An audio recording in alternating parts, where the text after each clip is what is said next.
Buenos días. Como presidente de Nueva Economía Forum, les doy la bienvenida a un nuevo evento de Net Online, la plataforma telefónica que venimos desarrollando con el mecenazgo de Asisa y Cabify y el apoyo tecnológico de Microsoft. Hoy acogemos la intervención de don José Manuel Rodríguez Uribies, ministro de Cultura y Deporte. ¿Qué tal está, ministro? ¿Cómo han pasado el confinamiento usted, su familia y su equipo? ¿Qué tal, José Luis? Encantado de estar con vosotros en estos desayunos de larga tradición, aunque ahora celebrados online, ¿no? Bueno, hemos pasado el confinamiento, pues como el conjunto de los españoles y de los ciudadanos, con, por un lado, el sentimiento y la convicción de que había que hacerlo, obligados también por el estado de alarma, que es la medida jurídica que lo establece, y al tiempo, bueno, pues con la preocupación añadida además en mi condición de ministro por la situación general, primero de salud y luego también por los efectos sociales y económicos de la pandemia, ¿no? Yo creo que ahora vamos por buen camino, los datos son esperanzadores en España y vamos a ver si damos los pasos adecuados, seguimos dándolos entre todos para estar en la mejor situación posible, ¿no? La cultura ha demostrado ser un elemento clave en estos días de crisis y de confinamiento. Carlos Delgado le pregunta si está satisfecho de cómo han reaccionado los artistas, el sector y también los medios de comunicación, dando pruebas de vida. Y Julieta Casals le pregunta si cree usted que su acción con buenos propósitos ha sido percibida adecuadamente por los creadores, productores y actores. Bueno, la primera pregunta tiene una dimensión más objetiva. Yo creo que la actitud y la disposición de los artistas, del mundo de la cultura en general, ha sido ejemplar. O sea, me parece que los que pudieran tener dudas acerca del valor per se de la cultura como algo de nuestras vidas, algo necesario en nuestras vidas, como un bien de primera necesidad, diríamos, se han dado cuenta con este confinamiento de su importancia, ¿no? Por tanto, yo creo que eso hay que subrayarlo. Nos ha consolado en los momentos más difíciles, un libro, una película, nos ha también divertido cuando lo necesitábamos y ellos han estado en una actitud de solidaridad y de generosidad evidente, ¿no? ¿Cómo he estado yo? Pues eso tiene que juzgarlo los ciudadanos y el propio mundo de la cultura. Yo traté desde el minuto uno, junto con el gobierno al completo, digamos, con el presidente a la cabeza, tratamos desde el minuto uno de responder a los desafíos que planteaba la COVID-19, primero sanitarios, pero también en los efectos sociales y económicos de la misma, ¿no?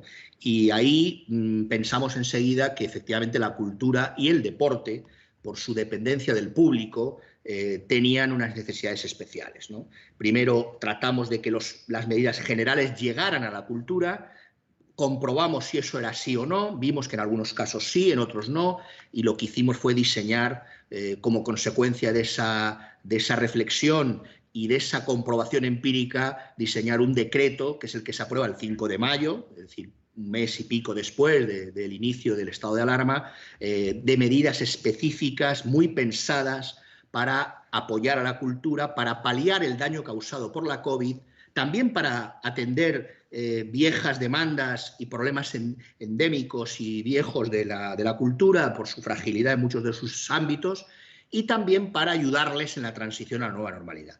Yo creo que es un buen decreto, ha sido convalidado por el Congreso, se está tramitando como proyecto de ley y puede ser un buen punto de partida para los próximos meses en lo que tiene que ver con fortalecer a la cultura, no solo como valor de nuestras sociedades libres, sino también como sectores importantes de nuestro Producto Interior Bruto, como industrias culturales que merecen toda la protección, ¿no? Y todo nuestro apoyo.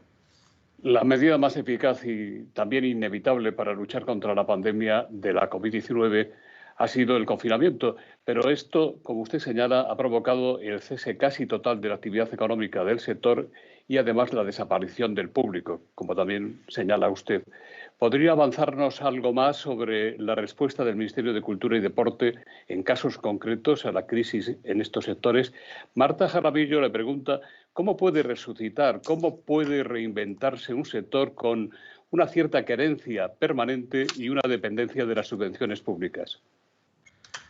Bueno, yo no lo diría en esos términos, ¿no? Yo creo que es verdad que hay un hecho objetivo, y es que desde el momento en que estamos ante una crisis sanitaria que hay que combatirla metiéndonos en casa, eso produce un efecto inmediato, inevitable, en cerrar museos, teatros, cines, y por consiguiente eso produce un daño grande, como se ha visto, en las personas y en el tejido industrial de la cultura, ¿no?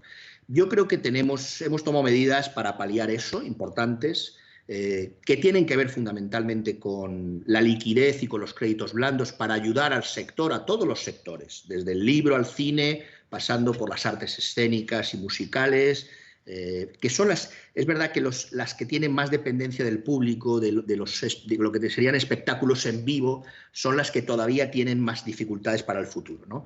Pero hemos tomado medidas fundamentalmente de ayuda en ese ámbito. Liquidez con CREA, además del ICO, 20 millones de euros que van a suponer poner en circulación, que está suponiendo ya 780 millones de euros para todos los sectores. Una ayuda fundamental en este momento de crisis social, que era la ayuda por desempleo, la prestación por desempleo a los artistas en situación de mayor fragilidad, por esa característica de la intermitencia que les ha hecho muchas veces estar fuera de esas coberturas. El decreto lo que hace es crear una norma para protegerles. Estamos hablando de casi 7.000 personas, es decir, un colectivo importante. Y luego medidas pensadas para cada sector en función de sus necesidades específicas. Por ejemplo, para las salas de cine que han tenido que cerrar. Es verdad que ahora ya vamos avanzando hacia la nueva normalidad y del último decreto que aprobamos el martes, hemos retirado el límite de los porcentajes a priori. Ya no estamos en esa lógica del 30 o el 50% que les preocupaba mucho, sino en una lógica más flexible que tiene que ver con el distanciamiento físico del 1,5 metros, el uso de mascarillas y que no haya aglomeraciones. Esas son las reglas ahora.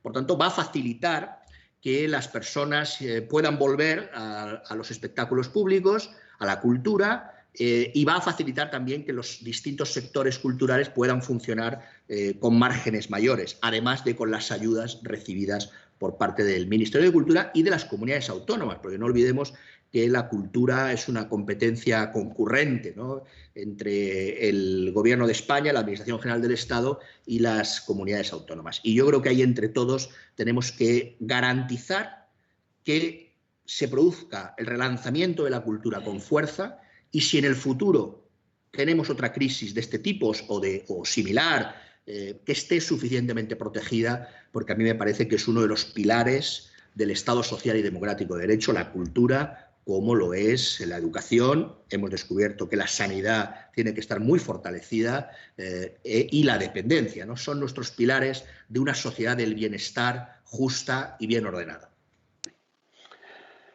La presidenta de la Asociación de Teatros y Productores de Cataluña, doña Isabel Vidal, le pregunta por el chat y le dice que necesitaremos de su ayuda para hacer entender que los teatros, los cines, las salas de música no somos espacios más peligrosos, no somos los espacios más peligrosos del país.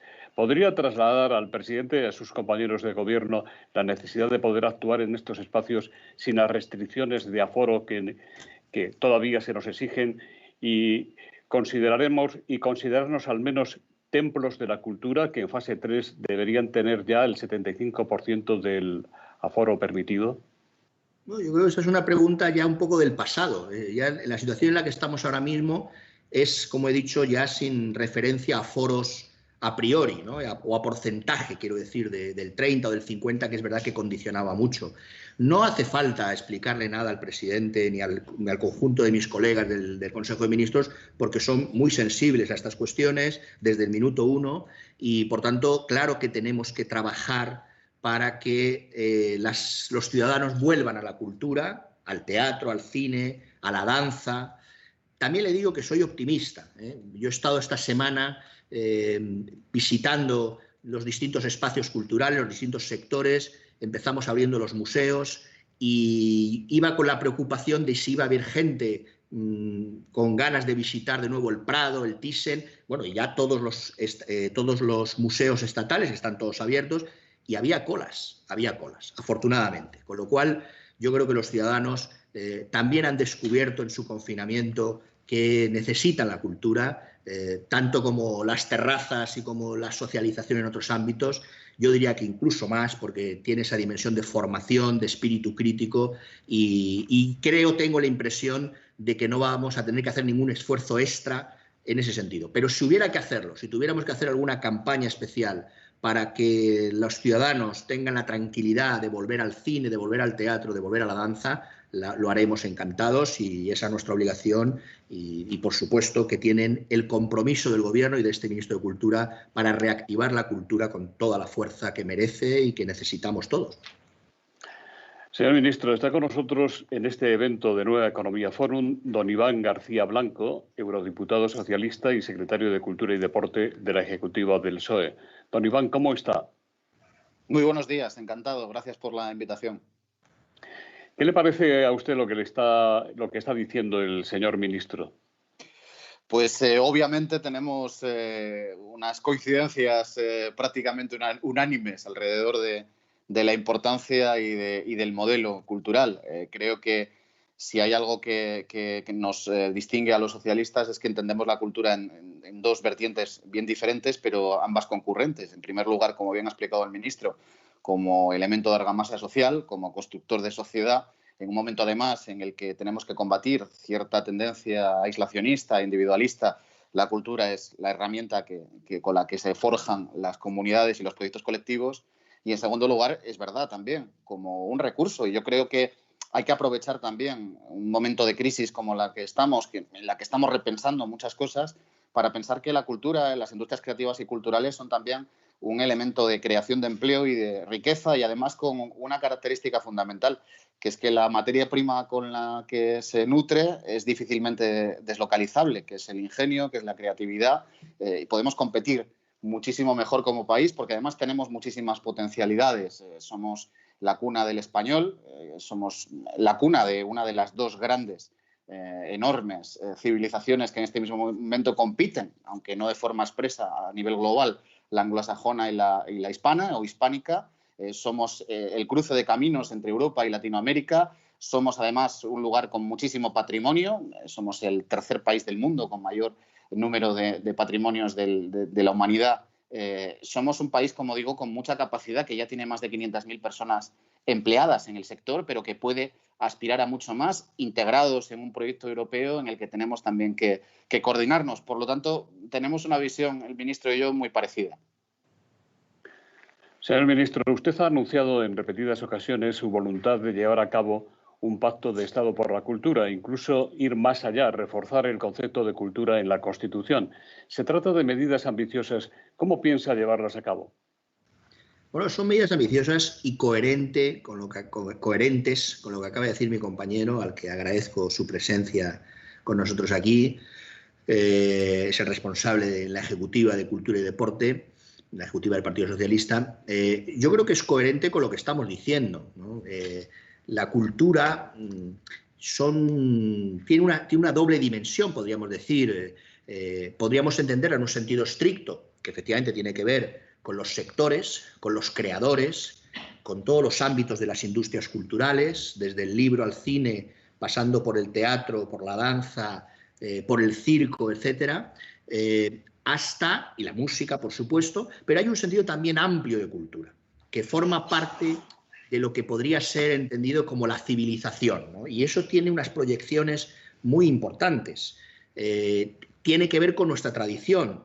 Iván García Blanco lo ha explicado bien en relación con el idioma, etcétera, pero también con los valores más universales. Toda la tradición racionalista, por un lado. Yo, perdonen, pero como mi formación de filósofo del derecho me lleva un poco también a este tipo de reflexión. Toda la tradición racionalista de los grandes valores de la modernidad y también la tradición romántica, historicista, lo que significa la historia, lo que significa la memoria histórica, todo eso forma parte de la cultura y por tanto hay que atenderla en ese sentido. Y luego hay una dimensión subjetiva, individual, colectiva, como decía Iván, pero también individual. La idea de dignidad humana, tal y como la cuentan y la describen los grandes hombres y mujeres del Renacimiento, en el tránsito a la modernidad, está vinculada con esa condición nuestra de creadores, ¿no? El ser humano, decían los clásicos, es el único animal capaz de crear belleza, capaz de trasladar pensamiento a través de la escritura, etcétera, ¿no? Y eso configura la cultura como un derecho fundamental, desde el punto de vista teórico. ¿Qué sucede? Que es verdad que en la Constitución no está así planteado.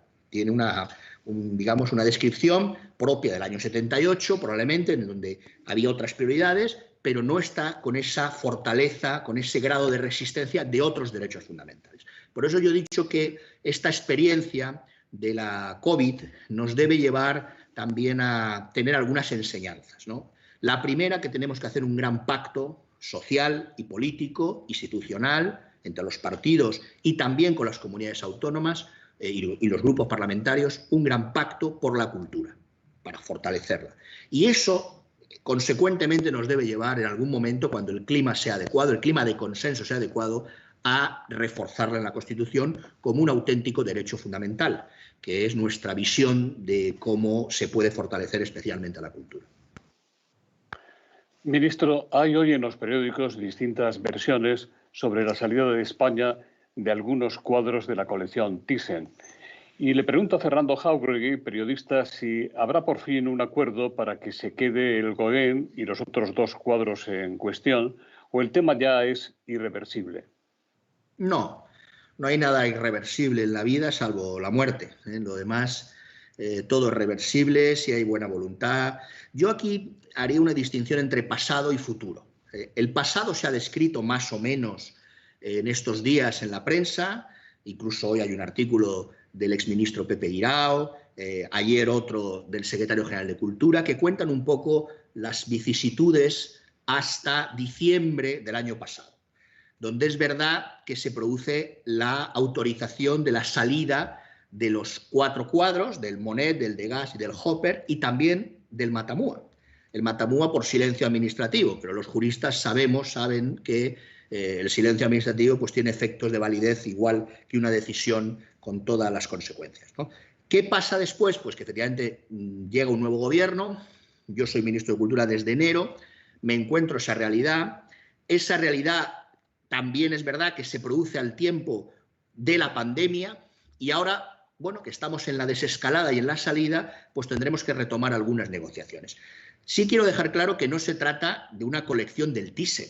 El Thyssen está preservado, el Thyssen como museo nacional tiene su colección propia. Es la colección particular, privada, de la baronesa Thyssen. Por tanto, todo lo que se ha hecho en el pasado, incluso la autorización para exportar estos cuadros, para que puedan salir para exposiciones, etcétera, es una decisión en derecho, perfectamente correcta, porque efectivamente es propiedad privada de la baronesa.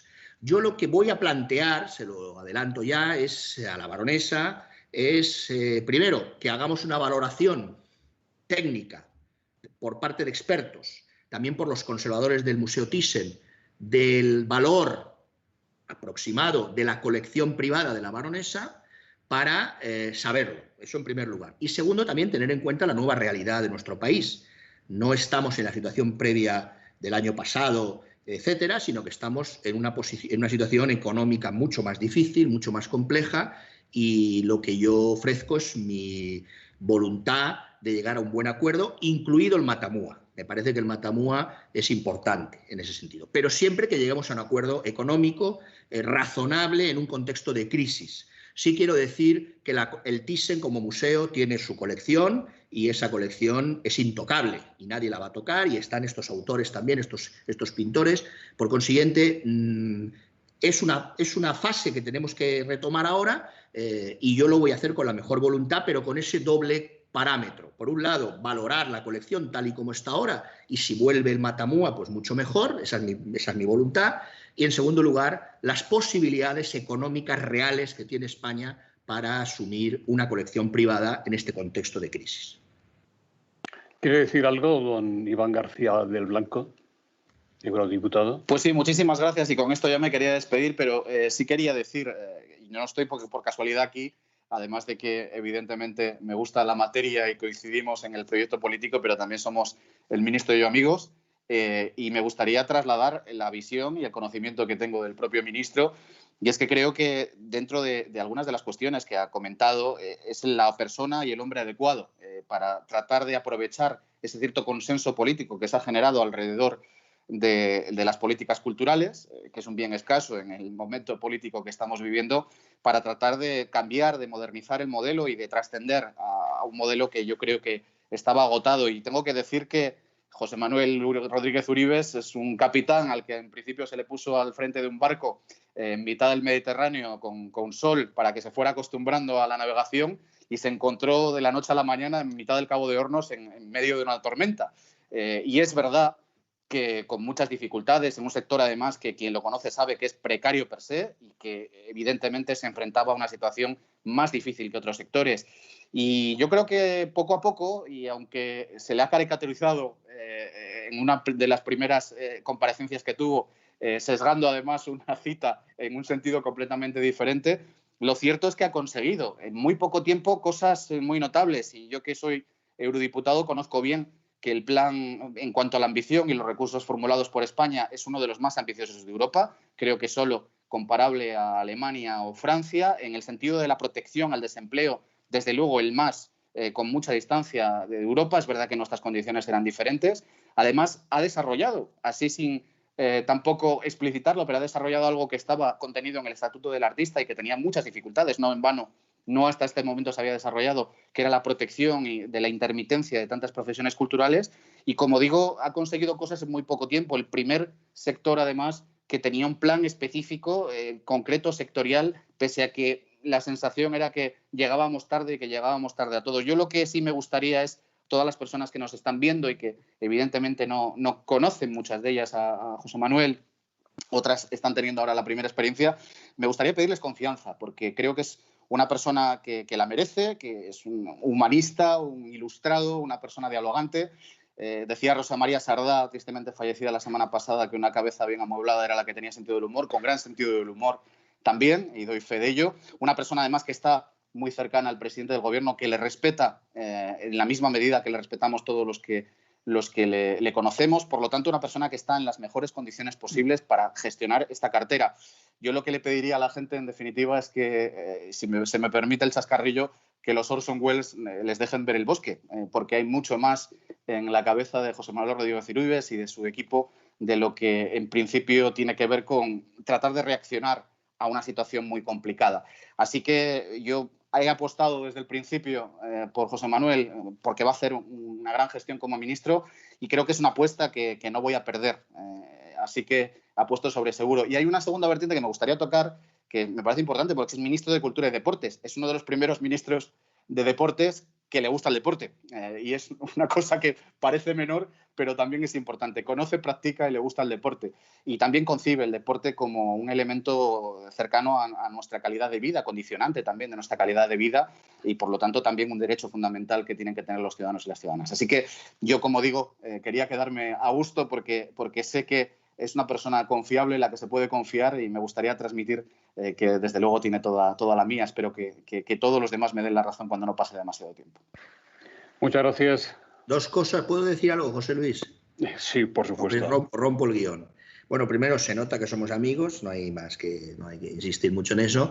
Y segundo, practico menos deporte del que quisiera y debiera. O sea que eso sí, me gusta, y ahí también discrepamos amistosamente Iván y yo, porque eres del Barça, son cosas que no puede ser perfecto uno, y yo soy del Real Madrid, entonces tenemos ahí algunas polémicas. Pero bueno, se ha notado que somos amigos, y le agradezco, Iván, tus palabras y tu confianza, y la metáfora del barco pues seguramente es muy apropiada. Sí. Yo lo único, ya para terminar, lo único que le he pedido al ministro como buen laico es que en materia deportiva sea también laico y no se defina para el Madrid, sino que deje que la competición vaya a todo lo natural posible. Soy de una neutralidad que no me reconozco ni a mí mismo, vamos, o sea, estoy...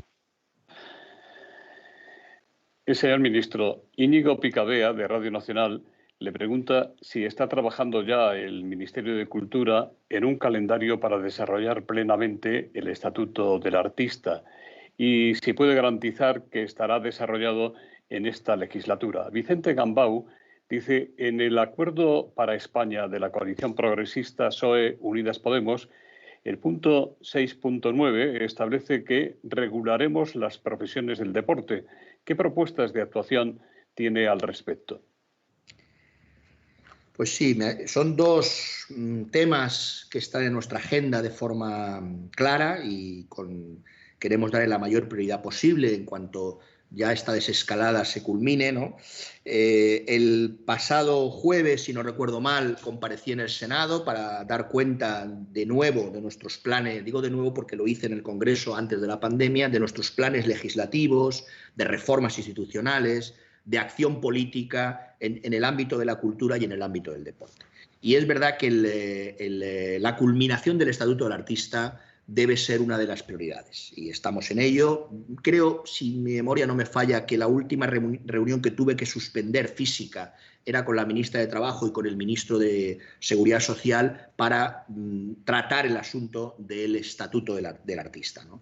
Por tanto, eso está en nuestra agenda. Otros temas importantes desde el punto de vista cultural, como la nueva ley de patrimonio, que tiene que actualizar una gran ley de los 80, pero que se ha quedado vieja con las nuevas realidades, el patrimonio subacuático, el patrimonio inmaterial, etcétera, el patrimonio intelectual. Y por supuesto también en el ámbito del deporte. En el ámbito del deporte hay un anteproyecto que se aprobó de ley del deporte integral, que empieza reconociendo el deporte como un derecho fundamental de las personas y que también tiene que ver con la regulación de las profesiones deportivas. Y yo ya diría también en ese tema del deporte, pues también el combate más intenso contra el dopaje, contra las trampas, diríamos. Cuando decía antes que la cultura y el deporte, decía Iván que yo soy un ministro que los dos ámbitos los tengo muy interiorizados. También es verdad que están vinculados, ¿no? A veces hay que explicarlo, pero los valores del deporte, los grandes valores del deporte, el fair play, el trabajo en equipo, la disciplina, el compromiso, todo eso forma parte también de los grandes valores de la civilización humana, ¿no? Y decía Albert Camus, es una cita muy conocida, que todo lo que sé, decía, sobre la moral y sobre las obligaciones de los hombres lo aprendí en el fútbol, ¿no? Por tanto, creo que es importante ese vínculo, ese compromiso doble, y esas dos medidas en concreto están entre nuestros planes, junto a otras muchas que tienen que ver también con avanzar en el ámbito del mecenazgo, etcétera, etcétera, que también es compartido, cultural, deportivo y yo diría que también científico, ¿no? Su ministerio, además de cultura, es también de deporte, ámbito que ha sufrido y sufre muchísimo a causa de la pandemia. La vuelta del fútbol estos días de atrás ha supuesto un hito muy importante para la recuperación de la normalidad de nuestras vidas, pero falta mucho todavía. María Rosa Rubio le pregunta cuáles son las grandes líneas de la política deportiva de su ministerio y cuáles serán las prioridades y el presupuesto en el proceso de recuperación económico y social tras la pandemia. Jacinto Gervás le pregunta si no está su autoridad como ministro de Deporte desdibujada en exceso por doña Irene Lozano, la presidenta del Consejo Superior de Deportes, nada menos que nombrada por el Ministerio de Sanidad autoridad delegada en su ámbito y que está teniendo un protagonismo inédito, a veces lleno de polémicas por el presunto cambio de criterio.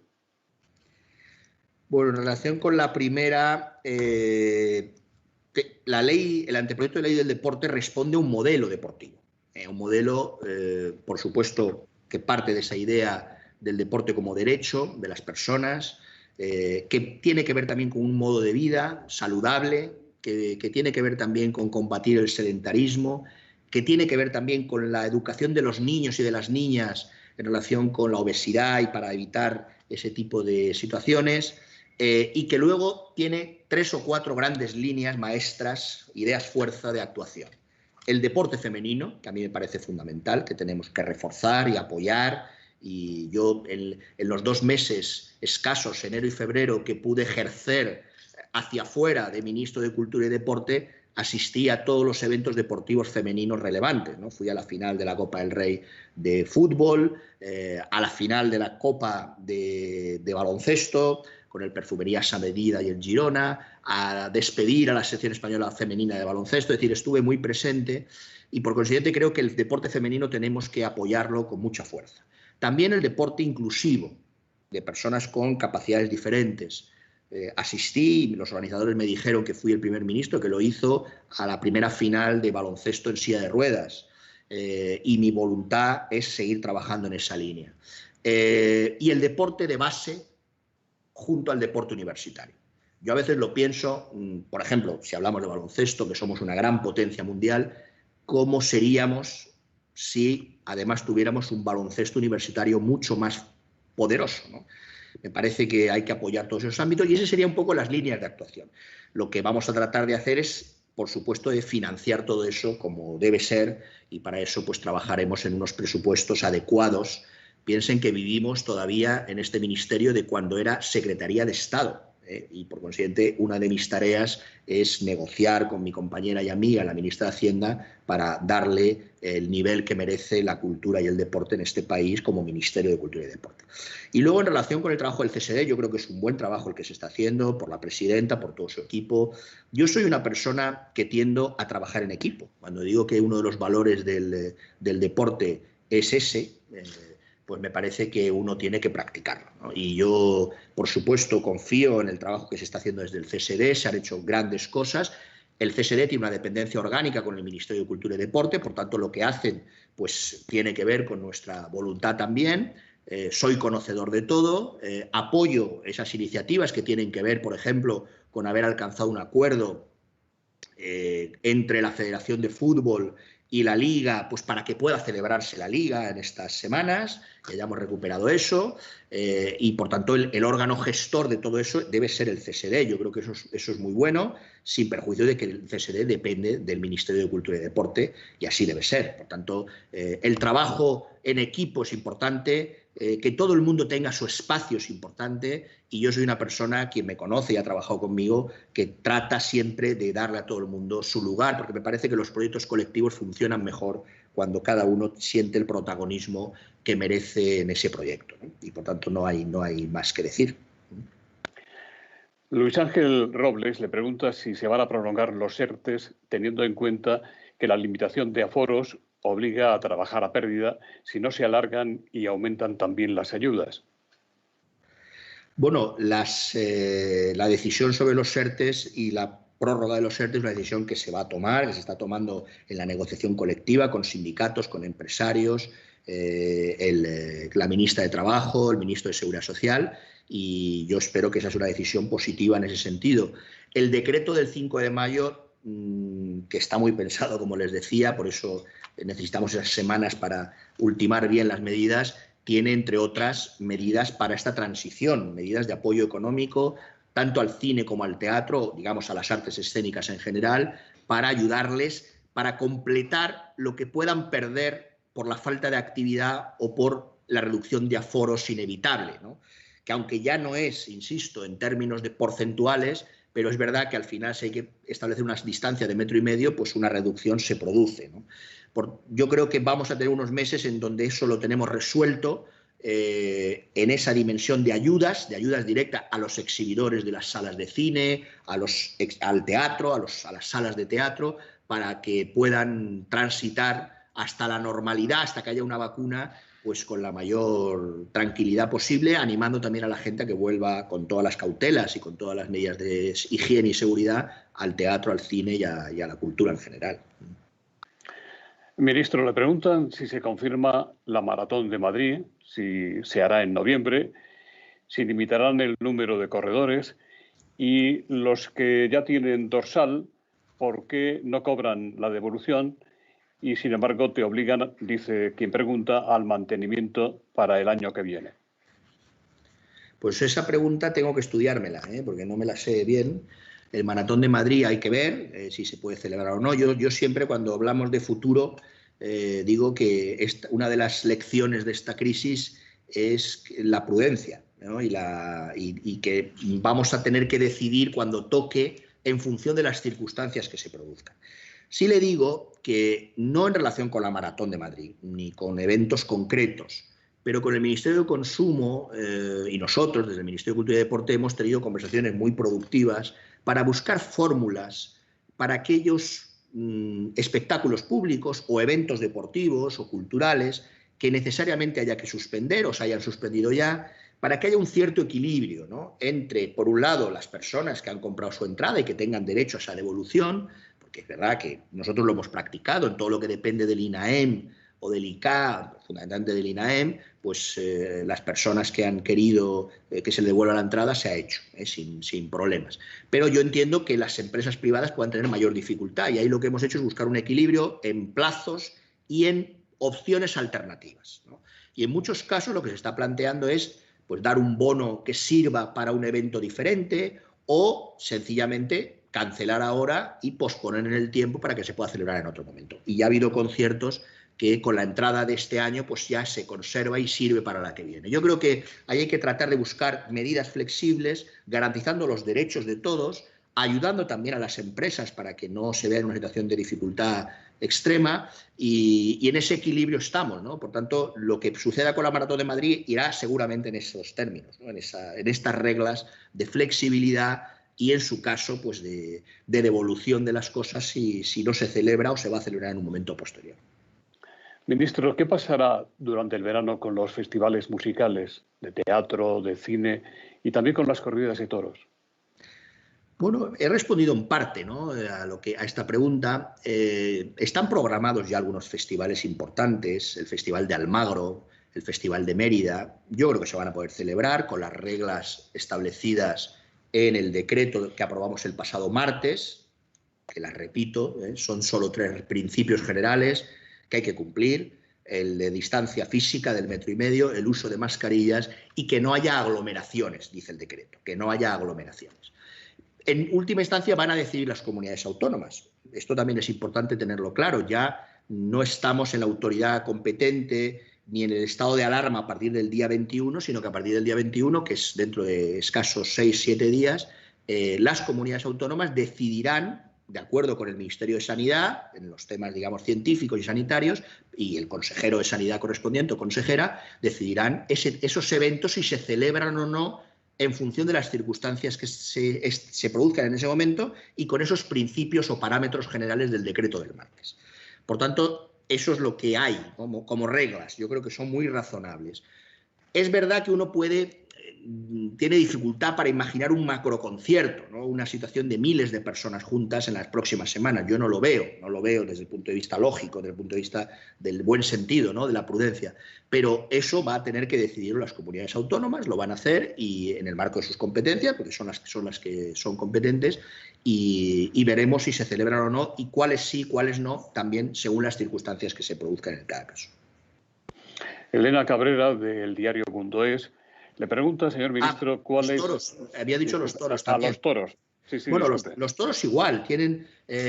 Los toros tienen la misma regla que el resto de espectáculos públicos. Es decir, distancia de 1,5 metros, uso de mascarillas y que no haya aglomeraciones. Ya se ha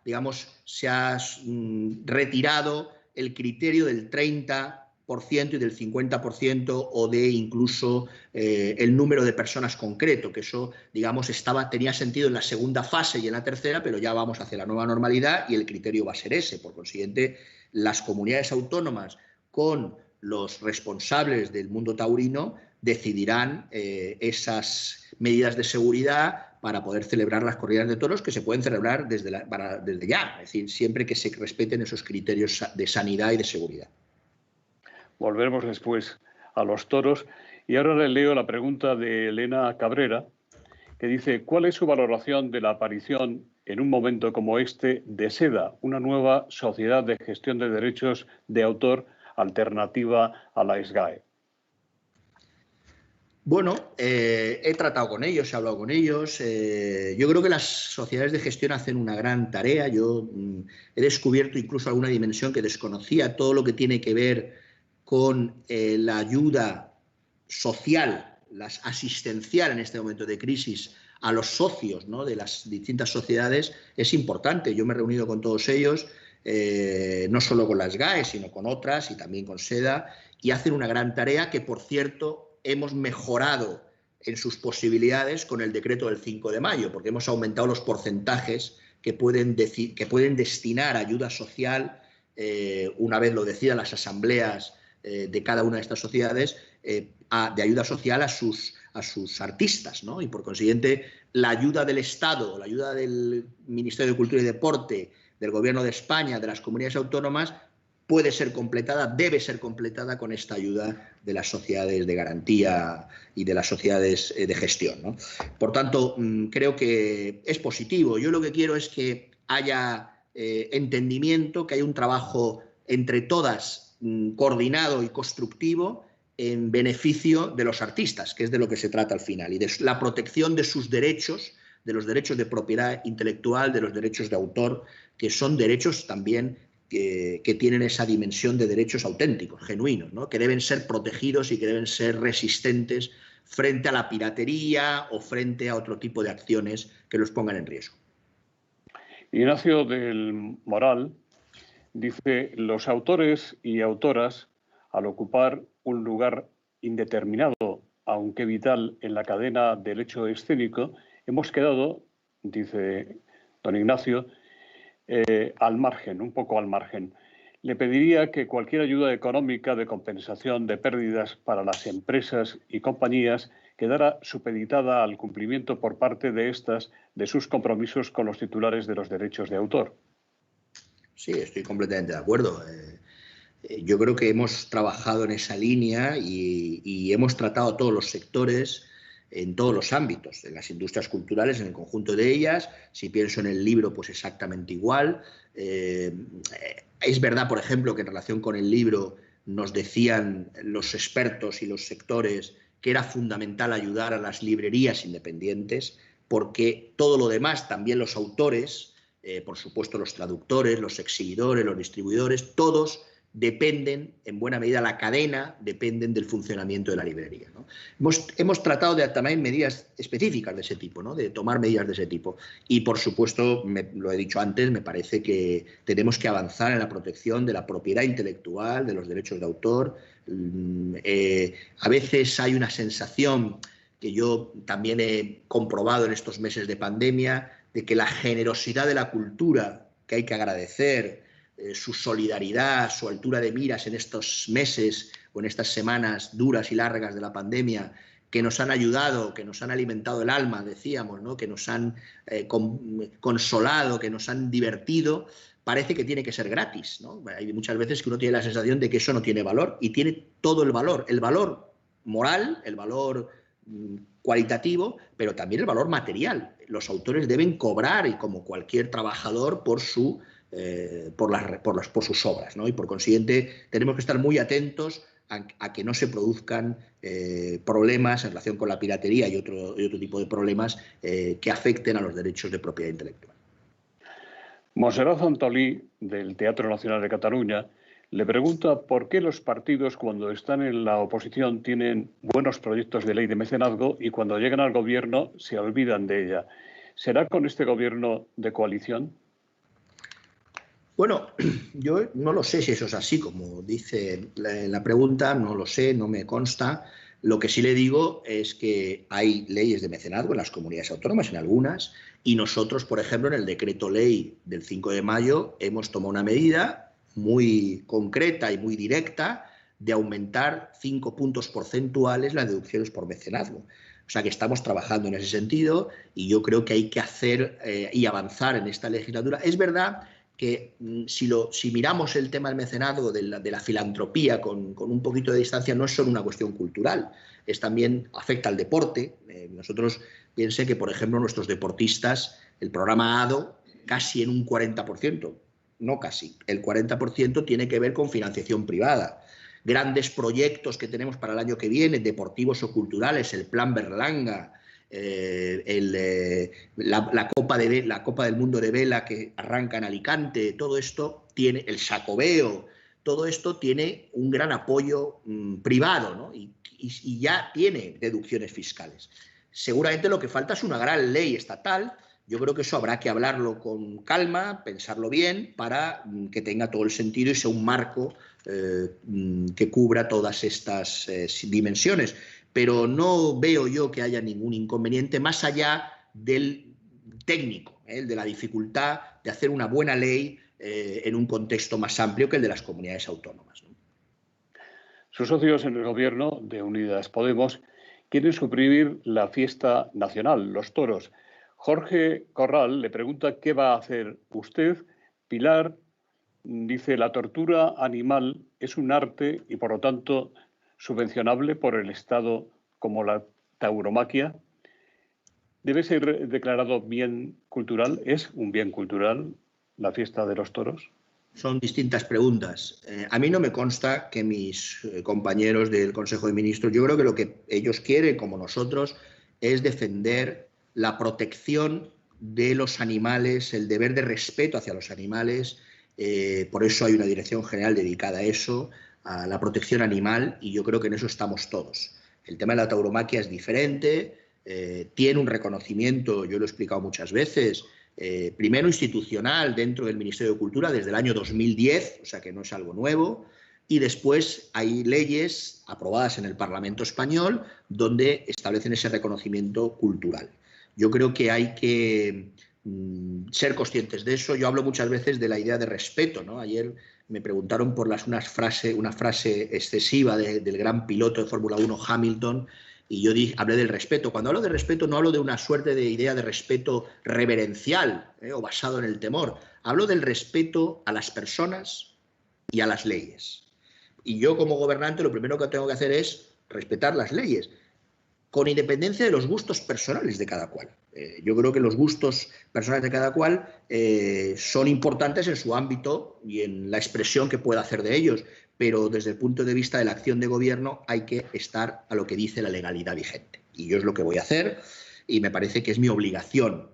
Por tanto, cualquier cosa que no fuera eso sería una conducta por mi parte inadecuada.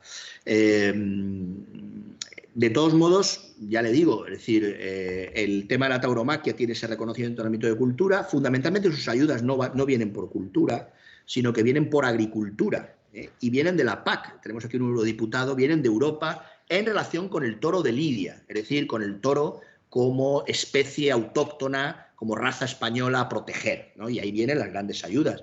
Las ayudas derivadas del Ministerio de Cultura son ayudas, por ejemplo, para la Fundación Toro de Lidia, que el año pasado y el anterior, con el ministro Pepe Guirao, pues fueron 30.000 euros. Eso es lo que estamos hablando. Y lo que podemos decir es que esa es la realidad vigente actual, ¿no? Pero yo creo que tenemos que partir del respeto, de reconocernos todos en la libertad que podemos tener de opinar acerca de todo, pero hacerlo con respeto, es decir, sin ofender, sin insultar, sin agredir, ¿no? Yo creo que eso es importante también entre las personas, no solo en relación con los animales, sino sobre todo en relación con las personas. Filippo Ricci, de Gaceta dello Sport, le pregunto si habrá público en los partidos de fútbol en esta temporada. Pues no lo sé porque le he dicho antes que me parece que una enseñanza de estos, y una práctica, no solo una enseñanza, sino una práctica, a veces se dice el gobierno ha rectificado. No, el gobierno no ha rectificado, el gobierno lo que ha hecho es reconsiderar en función del cambio de circunstancias. Y es que hemos tenido que vivir una crisis en tiempo real que no esperábamos, inédita, una crisis sanitaria sin precedentes en los últimos 100 años a nivel global, no solo español, y todo eso te obliga a tomar decisiones casi al día. Yo no aventuro decisiones de futuro en esa materia. Creo que hemos empezado sin público y está bien. Y además hemos visto que, por ejemplo, al Barça, como sigue Iván aquí, voy a hacer la broma, el Barça le da igual jugar con público que sin público porque gana igual, ¿no? Por consiguiente, bueno, yo creo que lo veremos, pero es evidente que hasta ahora lo hemos hecho así y lo seguiremos haciendo así. Uno, el criterio tiene que ser sanitario, siempre, basado en el principio de prudencia y de cautela. Y dos, que es por eso hemos introducido en el decreto del martes una excepción respecto al resto de espectáculos públicos en relación con la Liga y la ACB de baloncesto, la Liga de fútbol y la ACB. El Consejo Superior de Deportes, es decir, el Ministerio de Cultura a través del Consejo Superior de Deportes, tendrá que decidir también cuándo se produce eso por una cuestión deportiva, de igualdad de oportunidades, porque a nosotros nos parece que en conversación, por supuesto, y de acuerdo con los organizadores, con las comunidades autónomas y con el Ministerio de Sanidad, pero es importante que cuando haya público, que no sabemos cuándo va a ser, sea para todos igual. Los aficionados al deporte y al fútbol en particular sabemos que el factor campo es importante y que el público es el jugador número 12, ¿no? por tanto, si eso se produce, tendrá que ser para todos igual, no unos sí y otros no, que a mi juicio rompe las reglas del juego, el fair play, aunque parezca una cosa menor, que no lo es, ¿no? Pero, en primer lugar, hay un criterio sanitario de prudencia y en estos momentos entendemos que es mejor que siga celebrándose la Liga sin público. Juan Fernández le pregunto al señor ministro qué sucederá con todos los artistas que ahora están recibiendo la ayuda de 661 euros cuando acabe el estado de alarma. ¿Podrán acceder al subsidio de desempleo mientras no se normalice la situación? Pues eso tendremos que pensarlo en serio. No finaliza con el estado de alarma, han sido unos meses lo que se ha establecido, pero es verdad que tenemos que ver cómo evoluciona la actividad cultural, si pueden volver con normalidad, que es mi deseo. Yo creo que lo ideal sería que hubiéramos hecho tan bien las cosas con la pandemia que la cultura y el deporte volvieran a la normalidad en muy poquito tiempo, ¿no? Y si eso se produce, pues ese tema estaría resuelto, pero creo que es una oportunidad con el Estatuto del Artista, con la culminación del Estatuto del Artista, de cerrar bien este tema, no solo para situaciones de crisis que puedan producirse, sino de una forma estructural, de una forma estable. Y esa es una de las tareas que tenemos en la culminación del Estatuto del Artista, crear un régimen de protección para los artistas más vulnerables que sufren por naturaleza, diríamos, es decir, por su propia actividad, la propia naturaleza de su actividad, esa intermitencia que les hace muchas veces estar fuera de la cobertura, ¿no? Y sin embargo están trabajando. Yo muchas veces pienso en un compositor, en un músico que ensaya, mientras está ensayando no percibe nada, pero está trabajando. Está haciendo una tarea fundamental para que luego tenga éxito su creación, ¿no? O una bailarina que está ensayando permanentemente y hasta que no actúa no está en el régimen de seguridad social. Yo creo que tenemos que buscar unas fórmulas ahí para reconocer su trabajo, el trabajo previo y el trabajo que luego se desarrolla en el escenario, ¿no? Y por tanto que estén protegidos de alguna forma como están protegidos otros. Por lo tanto, yo creo que es una exigencia de justicia. Ahora está el decreto tramitándose como proyecto de ley, con lo cual puede ser también una vía, pero en todo caso, si no, a través del Estatuto del Artista debemos hacerlo. Hay varias preguntas, y con estas vamos a terminar, en relación con el diferente tratamiento del IVA, del deporte, de los toros y de las actividades artísticas. José Luis Jiménez, de Radio Inter, le pregunta si van a apoyar la petición de rebaja del IVA para las corridas de toros. Mire, hemos hecho una rebaja del IVA para los libros y la prensa digital.